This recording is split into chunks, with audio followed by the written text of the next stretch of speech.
Hi friends, good morning.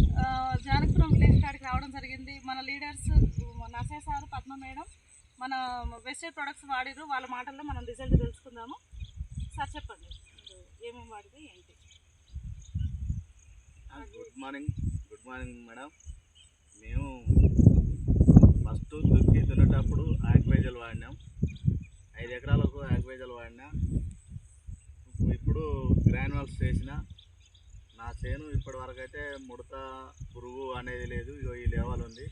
నా పక్క రైతులు కూడా వేయలేదు. పక్క చేనులు ఈ విధంగా లేవు. రిజల్ట్ మంచి రిజల్ట్ వచ్చింది. పక్క సైడు ఎవరైనా ఇక అడుగుతారు. ఇప్పుడు చేను చూసి అడుగుతారు. ఫస్ట్ నేను చెప్తే వినిపించుకోలేదు, ఇప్పుడు అడుగుతారు madam. Okay okay sir, thank you sir. దీనికి పై మందు కొట్టిదా సార్? ఏం కొట్టలేదు మేడం. ఓకే, ఇప్పటి నుండైనా మనం పై మందు కొట్టవచ్చు సార్. మనకు మంచి అంటే బ్రాంచెస్ ఇంకా మంచిగా ఉన్నాయి ఆల్రెడీ. ఇంకా చైన్ కూడా ఎదిగి మంచి ఊడలకు వస్తుంది. Thank you sir, thank you very much. Thank you madam. మీరు ఏమైనా చెప్తారా మేడం? ఏముంది, ఇంతవరకు అయితే మేము 2 సార్లు మందు పెట్టింది. ఇంతవరకు పురుగు లేదు, ముడతలేదు, బాగుంది. వెస్టేజ్ మందు కావాలనే మాకు బాగుంది. The best of the wastage products, agri products. Wish you wealth.